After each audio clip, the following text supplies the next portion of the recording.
Kasabay niyan mga tol, lumalala pa. Ngayon at ang NATO mga tol ay nagbababala na sa Russia. Dahil sa paulit-ulit na paglabag ng Russia sa mga airspace ng mga NATO countries. Katulad nung nakaraan, di ba, pumasok yung mga drone ng Russia sa Poland.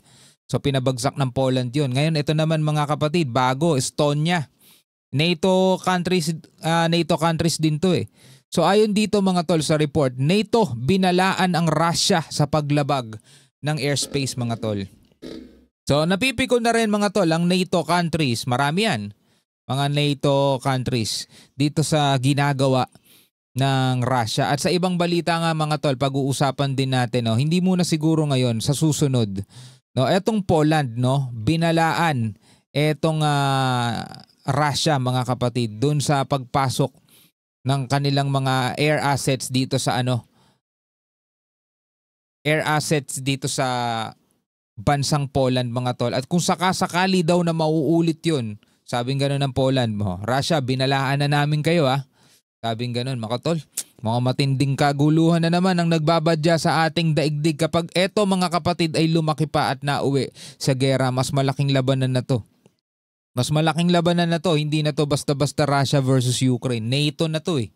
Diba? So ito panoorin natin mula rito sa Net25 News and Information.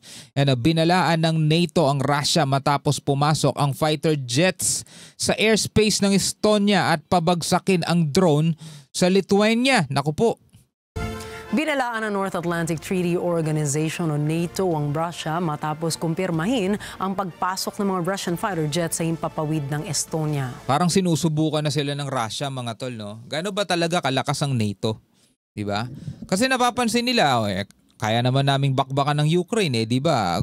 Kakampi nito mga NATO o European countries mga tol. Pero ang NATO, kaya na ba nila mga tol, no? Kumbaga parang sinusubok na ng Russia kung kakayanin na ba nila. Pinoprovoke na nila sa pamamagitan ng pagpasok ng kanilang mga fighter jets sa airspace ng iba nang walang pahintulot mga tol. Kumbaga yun ay paglabag at saka pang kawalan ng respeto, no, kung titignan mo.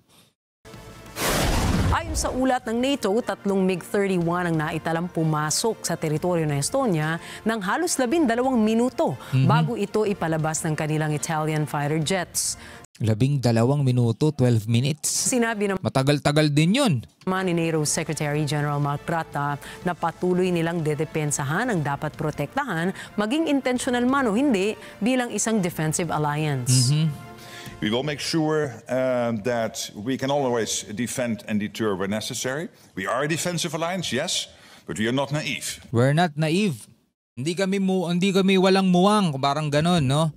Alam namin yan. Kumbaga, intentional man yan o hindi, sinasadya man yan o hindi, nakahanda kaming depensahan. Kasi syempre, hindi naman basta-basta bansa lang mga tol yung pumapasok sa kanila. Russia yun. Isa sa may pinakamalakas na puwersa sa ating daigdig.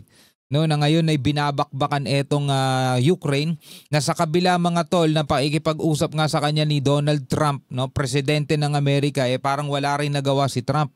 At sa kabila ng mga babala mga tol ng European countries, parang baliwala din sa kanila kasi nga malakas sila eh.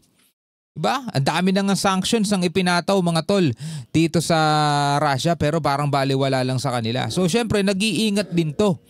Kasi hindi naman ba sa pipitsuging bansa lang yung pumasok sa kanila 12 minutes mga tol? Malaki-laking matagal-tagal din yun. Diba sa 12 minutes na yun, napakarami ng pwedeng mangyari. Pag boxingin mo ngayong dalawang boxingero ng 12 minutes straight, pagod pareho yan eh. Diba? Kasi mahaba yung oras na yun. So we see what is happening and So we see what is happening and whether it is intentional or not, sabing ganon. Whether it is intentional or not. If it is not intentional, then it is blatantly incompetence. And of course, even if it is incompetence, we still have to defend ourselves. Kailangan pa rin nilang depensahan ng kanilang sarili. Kasi nga mga tol, biruin mo etong China, diba, nakaalyado nitong Russia. Dumadaan lang mga tol, dumadaan lang yung mga barko dito sa Taiwan Strait which is international waters naman. Diba? Todo reklamo etong China, diba? Nagdudulot daw ng kaguluhan, sinisira daw yung peace and stability, na-undermine daw ang integrity, diba? Ang dami nilang sinasabi mga tol. Dumaan lang yung mga barko, freedom of navigation. dumaan lang yung mga barko doon sa Taiwan Strait, nagagalit ang China. O ba't di nila ngayon pagsabihan itong Russia? Teka Russia, kami, depensa kami ng depensa, pinaglalaban namin yung sa tingin naming tama. Tapos ikaw, kaalyado ka namin. Pumapasok ko sa airspace ng may airspace. Well, ba't nga naman gagawin ng China yun? Gawain din nila yun. Di ba ilang ulit na rin sila pumapasok sa airspace ng Korea, airspace ng Japan. Pareho nilang gawain mga tol di ba? Eto ngayon. No, nagagalit na ang NATO countries. At sabi nga ganun, intentional man yan o hindi, di ba? Nakahanda silang depensahan ng kanilang mga sarili. Paano halimbawa mga kapatid, nakita nilang threat ang Russia at bigla nilang pinabagsak, pinasabog nila ang isang fighter jets ng Russia. Hindi kaya yun na isang mitya ulit ng panibagong gera? Baka yun din ang hinihintay ng Russia na gawin ng NATO para magkaroon sila ng dahilan para sumalakay. Aba, mahihirapan na ang Russia dyan mga tol. May kalaban na nga silang Ukraine, kalaban pa nila NATO. Ang daming bansa to. Diba? Magkakaalyado yung mga yan. Pinagtibay naman ng parlamento ng Lithuania na pababagsakin ang anumang unmanned drone na papasok sa kanilang himpapawid alinsunod sa ulat ng 2 bumagsak na Russian drones sa kanilang teritoryo. Ayan Pababagsakin nila mga tol ang anumang unmanned drone na papasok sa kanilang himpapawid. Iginit naman ni Lithuanian Foreign Affairs Minister Kęstutis Budrys na sa patuloy na pagtaas ng tensyon sa digmaan ng Russia at Ukraine, dapat ay paglaanan ng sari-sarili nilang pangdepensa. Dagdag nito na nagsisilbing strongest deterrence ang paglulunsad ng matibay na defense line. It's in interest of everyone, because otherwise, if we are getting into something, escalate into the conflict that escalated to this phase, everyone will be involved. Everyone will be involved. Actually mga tol, nandirito na talaga tayo sa Iran to Sa panahon na to na wala ka nang mahanap na kapayapaan no?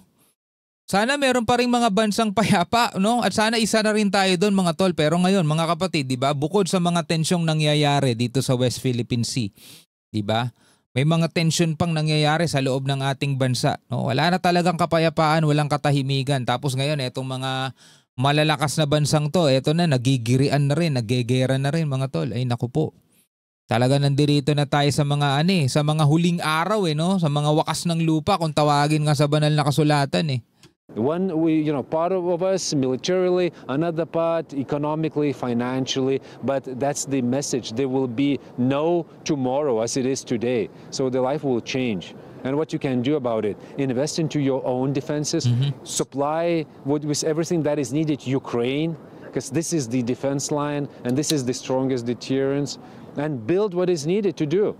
Ito daw yung pinakamatibay na deterrence o pamigil sa mga puwersa ng kalaban. No? Mag-invest ka sa sarili mong depensa. O sana naririnig yan ng ating mga kinauukulan. Kasi mga kapatid, pati sila kine-question pa nila yung DND Anong bibilin ninyo? Bakit nyo bibilin yan? Yung mga missile na yan, ginagamit yan sa Gaza, ganyan-ganyan.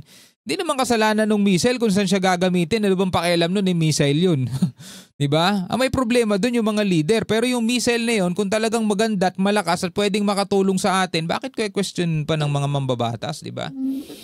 Anyway mga kapatid, bilang mga Pilipino, ano ang inyong masasabi dito sa mga lumalalang kaguluhan sa ating kapaligiran? Ako po. Hanggang sa muli mga kapatid, ako nga pala si Shobaldi. Peace out.